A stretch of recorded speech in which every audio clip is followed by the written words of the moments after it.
तेजल पुरवार या बातमीपत्रात तुम्हा सर्वांचं स्वागत आणि सुरुवातीला बातमी खोक्याची।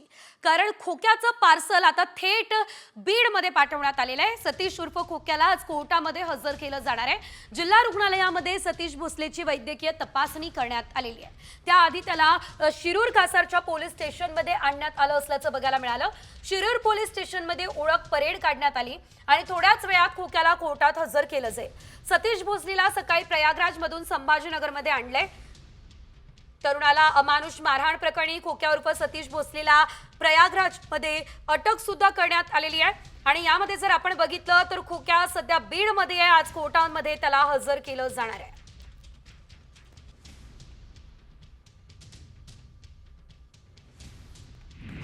तर खोक्या बोक्या कुणाला सोडणार नाही असं थेट मुख्यमंत्री देवेंद्र फडणवीस यांनी सांगितलंय।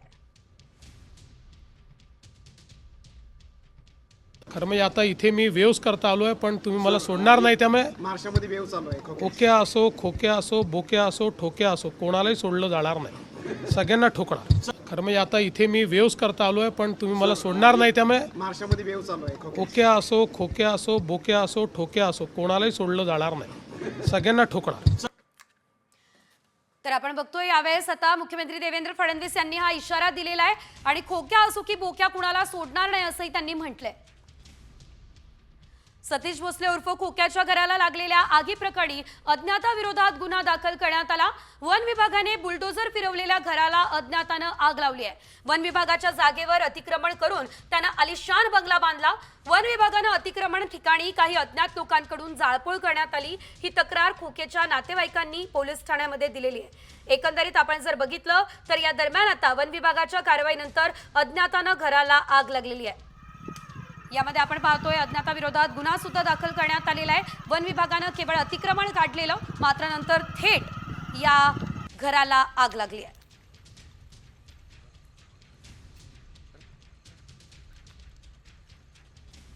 यानंतर पुढे बातम्यांचा वेगवान आढावा 36 जिल्हे 36 रिपोर्टर्स मध्ये बोदवड या रेल्वे स्थानकावर मुंबई अमरावती एक्सप्रेसचा मोठा अपघात झालेला आहे। धान्यानं भरलेला ट्रक रेल्वे फाटक तोडून ट्रकवरती आला, त्यामुळे रेल्वेने ट्रकला धडक दिली। दरम्यान अपघातामध्ये जीवितहानी झालेली नाही।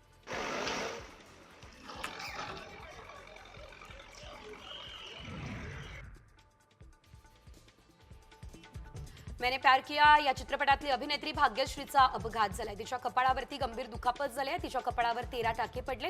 एका खेळादरम्यान भाग्यश्रीचा अपघात झाला, त्यानंतर तिला लगेच रुग्णालयात दाखल करण्यात आलं।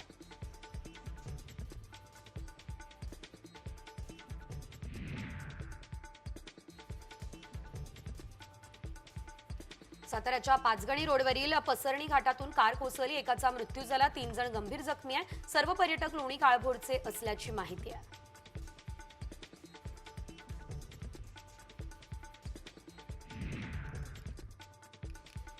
बारामतीमध्ये बाजारात चिंचेला 8,300 तर फोडलेल्या चिंचेला 12,000 प्रति क्विंटल विक्रमी बाजारभाव मिळाला। चालू हंगामातील चिंचेची 8,500 पोत्यांची आवक झाली आहे। यावर्षी चिंचेचं उत्पादन घटल्यानं चिंचेला सोन्याची झळ आलेली आहे।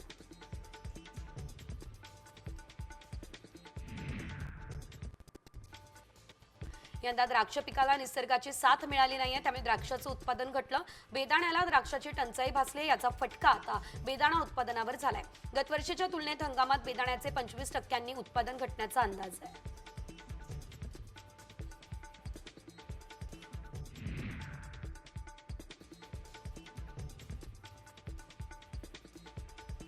बदलापूरमधल्या प्राथमिक आरोग्य केंद्रातील डॉक्टरांना शरद पवार गटातील कार्यकर्त्यांनी गाद्या भेट देत झोपा काढा असा उपरोधिक सल्ला दिलाय।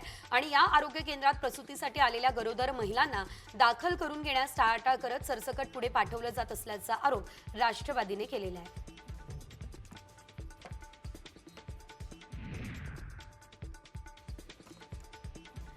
पुण्याच्या हवेलीमध्ये आता पाईपलाईन फुटल्यानं नागरिकांना खूप अडचणी निर्माण होत असल्याचं बघायला मिळतंय। यामध्ये लाखो लिटर पाणी वाया जात असल्यानं नागरिकांना पाण्यासाठी लांब जाऊन पाणी आणावं लागतंय। ही पाईपलाईन दुरुस्त करावी अशी मागणी सध्या नागरिकांकडून केली जात असल्याचं देखील बघायला मिळतंय। शिवाय पालिका याकडे दुर्लक्ष करत असल्याचा आरोप आहे।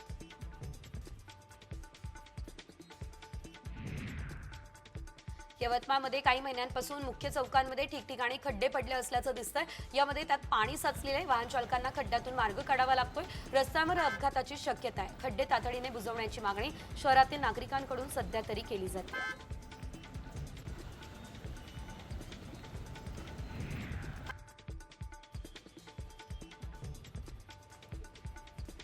रायगडच्या माणगाव उपजिल्हा रुग्णालयाला शिवसेना ठाकरे गटाचे नेते सुभाष देसाई यांनी भेट दिली.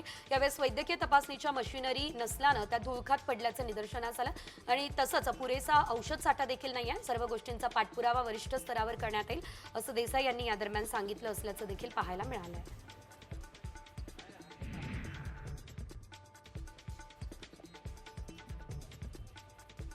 गडचिरोलीच्या आरमोरीमध्ये खासगी कंपन्यांच्या धुरामुळे नागरिकांना अनेक श्वसनाचे आजार होण्याची शक्यता आहे. या समस्यांकडे होणाऱ्या दुर्लक्षामुळे शहरातील नागरिक त्रस्त झाले.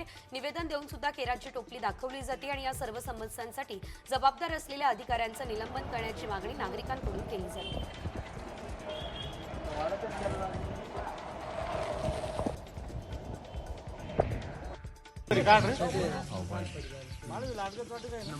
नाशिकमध्ये बागलांच्या जुने निरपूर या विहिरीमध्ये पडला. शेतातील विहिरीच्या बाजूने बिबट्या शिकारीच्या उद्देशानं फिरला. रात्रीच्या अंधारात विहिरीचा अंदाज न आल्यानं बिबट्या विहिरीत पडला. या घटनेची माहिती वन विभागाला दिली. वन विभागानं पिंजरा लावला आणि या बिबट्याला शोधून काढण्यात वन विभागाला यश आलं.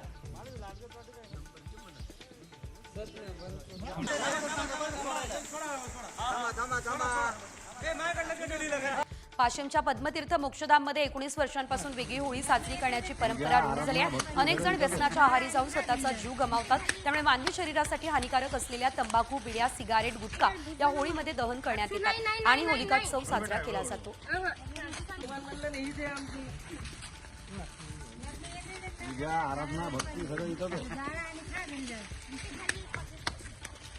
तिकडे अमरावतीमध्ये अंध विद्यालयामध्ये इको फ्रेंडली धुलीवंदन कार्यक्रमाचं आयोजन झालं.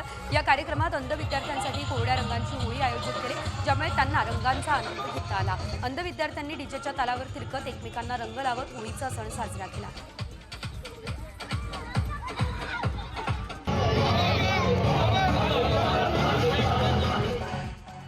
परभणीच्या पालकमंत्री मेघना बोर्डीकरांनी तांड्यांवर जाऊन होळीचा सण साजरा केलेला आहे. हलगीच्या तालावरती बंजारा पारंपरिक वेशभूषा परिधान करत बंजारा नृत्य त्यांनी केलं असल्याचं एकंदरीत बघायला मिळालं. मोठ्या प्रमाणात बंजारा समाजाच्या महिला या दरम्यान उपस्थित राहिल्या.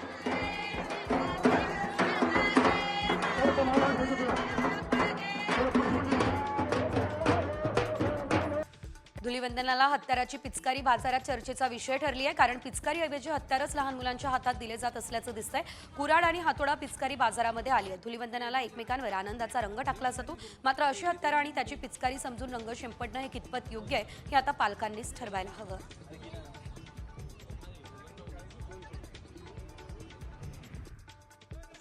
नागपूरमधील Nag Vidarbha chambers of commerce या व्यापारी संघटनेच्या वतीने होळी साजरी करण्यात आली आहे. व्यापाऱ्यांसाठी अडचणीच्या ठरणाऱ्या एलबीटी कर, सायबर क्राईम, ऑनलाईन शॉपिंग या फलकाचं दहन करण्यात आलंय. हातात फलक घेऊन त्याचं दहन करून व्यापारी वर्गाकडून होळीचा उत्सव साजरा करण्यात आलेला आहे.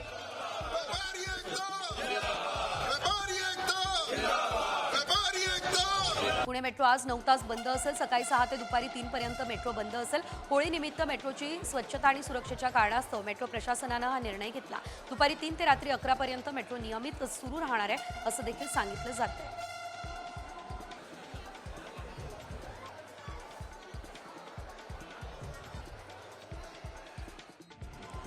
धावत्या रेल्वे गाड्यांवरती रंगानं भरलेले पाण्याचे फुगे फेकल्यास कारवाई करण्याचा इशारा रेल्वे पोलिसांनी दिला. याशिवाय रेल्वे परिसरामध्ये मद्यपान करून गोंधळ घालणाऱ्यांवर कारवाई करण्यात येईल असं देखील सांगितलं. रेल्वे रुळाजवळच्या वस्त्यांमध्ये बंदोबस्त ठेवण्यात येणार आहे. ही माहिती सुद्धा रेल्वे पोलिसांकडून आता देण्यात आली आहे.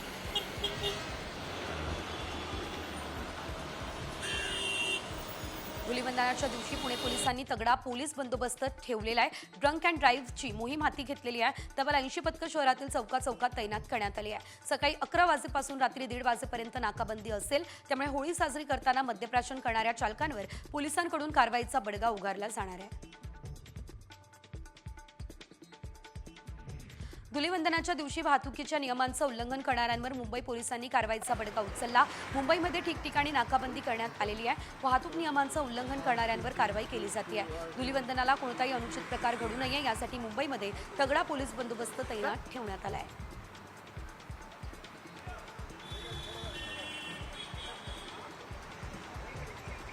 कोल्हापूर गोंदिया कोल्हापूर एक्सप्रेसला आता कायमस्वरूपी LHP डबे जोडण्यात येणार आहे. त्यामुळे प्रवास अधिक सुरक्षित आणि आरामदायक होणार आहे. प्रवाशांच्या सुरक्षिततेत वाढ आणि सुविधा प्रवासाचा अनुभव अधिक चांगला करण्यासाठी डब्यांची कायमस्वरूपी समावेश असेल. या एक्सप्रेसला 1 जून 2025 पासून हे डबे जोडले जातील अशी माहिती आहे.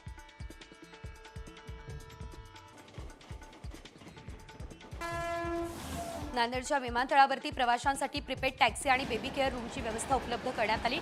संत बाबा नरिंदर सिंगजी महाराजांच्या हस्ते या दोन्ही सेवांचा शुभारंभ करण्यात आला. प्रवाशांना विमानतळावरून निश्चित स्थळी जाण्यासाठी प्रीपेड टॅक्सी सुरू करण्याचा निर्णय विमानतळानं आता घेतला आहे.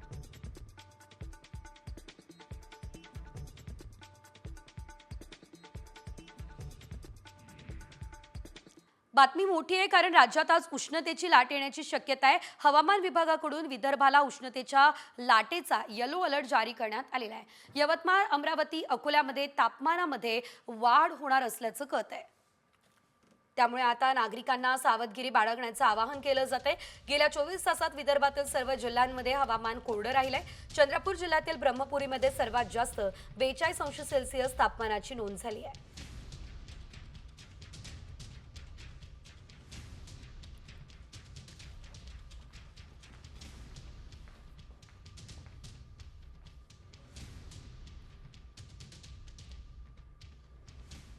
पुन्हा एकदा वळूयात वेगवान बातम्यांकडे. 12-13 वर्षीय मुलगा SUV कार चालवत थेट शाळेमध्ये पोहोचला. ठाण्याच्या आनंदनगर भागातील न्यू होरायझन शाळेबाहेरचा हा व्हिडिओ असल्याचं सांगितलं जाते. अशा प्रकारे लहान मुलांच्या हातात कारचं स्टेअरिंग देणाऱ्या पालकांना शोधून त्यांच्यावर गुन्हे दाखल करा ही मागणी सुद्धा केली जाते.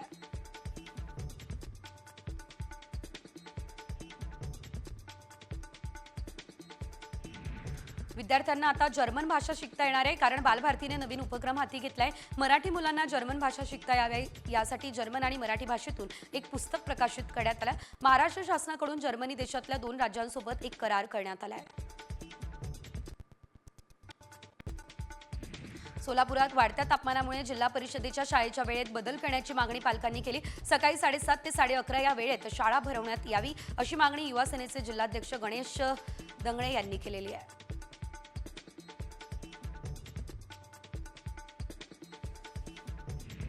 धाराशिवच्या परंड्यातील सिरसावमध्ये जिल्हा परिषद शाळेची मोठी दुरावस्था झाली. वर्गांच्या खोल्यांना अक्षरशः तडे गेले. विद्यार्थी जीव मुठीत घेऊन शिक्षण घेत आहे. मात्र प्रशासनाचं याकडे दुर्लक्ष आहे. त्यामुळे पालक आक्रमक झाले. शाळेच्या दुरुस्तीची मागणी सध्या केली जाते.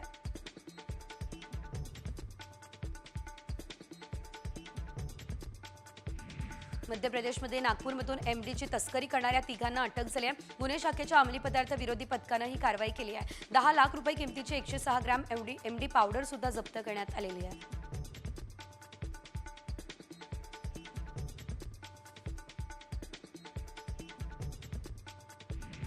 KDMCच्या फेरीवाला पथक प्रमुखाचा लाच घेतानाचा व्हिडिओ समोर आला. KDMC 4J या प्रभाग कार्यालयाच्या आवारामध्ये पैसे तो घेत होता. भगवान पाटील असं कर्मचाऱ्याचं नाव आहे. यावर चौकशी करून कारवाई करणार अशी माहिती KDMC अतिरिक्त आयुक्तांनी दिली आहे.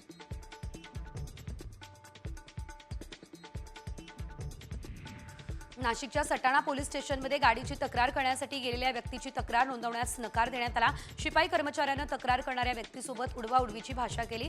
जास्त प्रश्न विचारले तर मार देऊन कारवाई करू अशी धमकी दिली. पोलीस स्टेशनमध्ये कर्मचारी तंबाखू खात असल्याचा व्हिडिओ समोर आलाय. नाव सांगा. नाही हे माझी उडवाउडीचं बोलताय. सिंधुदुर्गातील मुंबई गोवा महामार्गालगतच्या अनधिकृत बांधकामांवर हातोडा फिरवण्यात आलेला आहे. गादी कारखाना आणि स्टील फर्निचर दुकानावर नॅशनल हायवे ऑथॉरिटीकडून कारवाई करण्यात आलेली आहे. हायवे लगत असलेले अनधिकृत बांधकाम सुद्धा हटवण्यात आले आहे.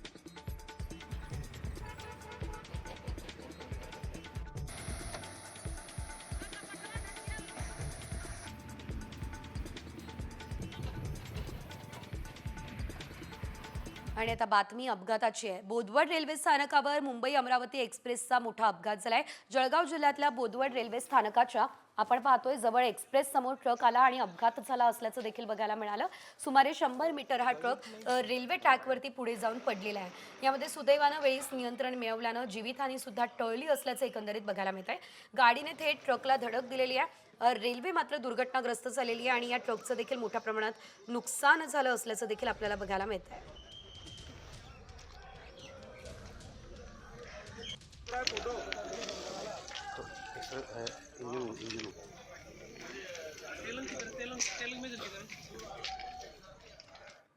पुन्हा वळूयात वेगवान बातम्यांकडे. दारूबंदी पथकाच्या अधिकारी आणि कर्मचाऱ्यांना मारहाण करत दगडफेक करण्यात आली आहे. यामध्ये एक अधिकारी शिवाय एक कर्मचारी जखमी असल्याची प्राथमिक माहिती आहे. जालन्यातील परतूर पोलीस ठाण्याच्या हद्दीतील गुळखंड तांडा या ठिकाणी ही घटना घडलेली आहे.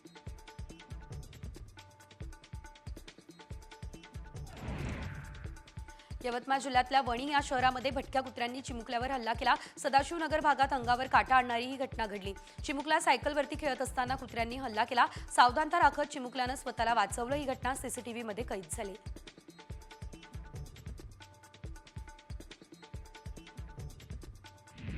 छत्रपती संभाजीनगरमध्ये ऑफिसमध्ये दारू पार्टी करणाऱ्या कर्मचाऱ्यांना दणका मिळाला. सामच्या बातमीनंतर जिल्हा ग्राहक तक्रार निवारण आयोगाच्या कार्यालयामध्ये दारूची पार्टी करणाऱ्या दोन्ही कर्मचाऱ्यांना घरी बसवण्यात आलंय.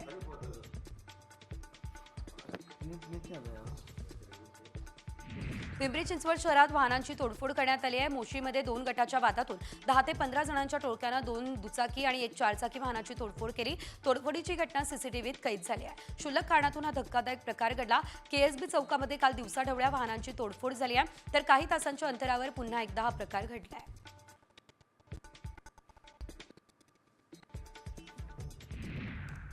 यवतमाळमधल्या उमरखेडमधील ढाळकी या गावामध्ये पाणी टंचाईची गंभीर समस्या निर्माण झाली. हंडाभर पाण्यासाठी महिलांना भर उन्हामध्ये वणवण भटकावं लागतंय. शहरासाठी 56 कोटींची पाणी पुरवठा योजना मंजूर झाली आहे, मात्र कामाला अद्यापही सुरुवात झालेली नाही. हिंगोलीमध्ये पाणी टंचाईचं भीषण संकट ओढावलं. पाणी संकट दूर करण्यासाठी जलजीवन मिशन अंतर्गत कोट्यवधींचा निधी खर्च करण्यात आला. गावांमध्ये जलवाहिनी टाकण्यात आली आहे, मात्र अनेक गावांचा पाणी प्रश्न कायम आहे. त्यामुळे शासनानं तातडीने पाणी पुरवठा करावा अशी मागणी ग्रामस्थांनी केली आहे.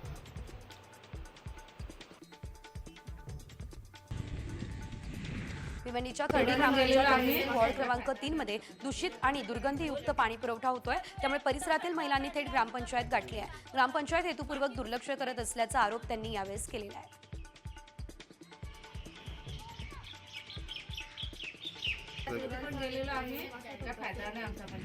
पंढरपूरमध्ये कुर्डुवाडीमध्ये नियमित पाणी पुरवठ्याच्या मागणीसाठी नागरिकांनी आता नगरपालिका कार्यालयावर मोर्चा काढलाय. शहरात 5 ते 6 दिवसांनंतर पाणी पुरवठा केला जातो. नागरिक वर्षभराचा कर भरतात. 60 ते 70 दिवसच पाणी पुरवठा होतो. त्यामुळे आता ही तक्रारही करण्यात आलेली आहे. नांदेडच्या हिमायतनगरमध्ये पाण्याची पाईपलाईनचं काम 2 वर्षांपासून रखडलं, मात्र अद्यापही काम पूर्ण न झाल्यानं गावकरी आक्रमक झाले, संताप व्यक्त करताय. ग्रामपंचायत याकडे दुर्लक्ष करत असल्याचा आरोप आहे. लवकरात लवकर या पाईपलाईनचं काम करा अशी मागणी ग्रामस्थांनी केली आहे.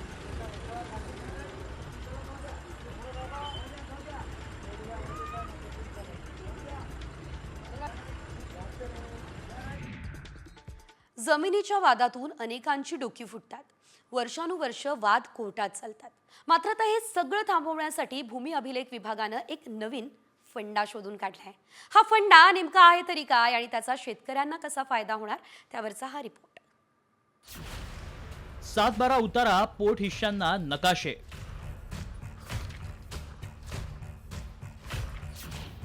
शेतकऱ्याला जमिनीची हद्द कळणार. भावकीतील वादाला नकाशांचा उतारा. 7/12 उतार्यानुसार नकाशे उपलब्ध नसल्यानं हद्दीचे वाद राज्यात नवीन नाहीत. यामुळे अनेक प्रकरणं न्यायालयात असून यावरून कुटुंबातही अनेक वाद निर्माण झालेत. यावर तोडगा काढण्यासाठी भूमिलेख विभागानं प्रत्येक सर्व्हे क्रमांकाला नकाशाची जोड देण्याचं ठरवलंय. यातून आपल्या मालकीच्या जमिनीची नेमकी हद्द काय हे शेतकऱ्याला कळू शकेल. यामुळे शेतकऱ्यांना काय फायदा होणार पाहूया. एका 7/12 उतार्यात अनेक खातेदार असल्यानं त्याचे पोट हिस्से. प्रत्येक 7/12च्या पोट हिस्स्याची मोजणी आणि नकाशा मिळणार. जमिनीची नेमकी हद्द कळणार. हद्दीवरून होणारे वादही टळणार. खरेदी विक्रीसाठी इतर खातेदारांच्या संमतीची गरज भासणार नाही. पोट हिस्सेदारांना बँकांकडून कर्ज मिळवण्यासाठीही मदत होणार. एका 7/12 उतार्यात अनेक खातेदार असल्यानं त्यांचे पोट हिस्से तयार केले जातात. या पोट हिस्स्यांमधील जमीन मालकांना मात्र एकाच 7/12 उतार्यावर अवलंबून राहावं लागतं.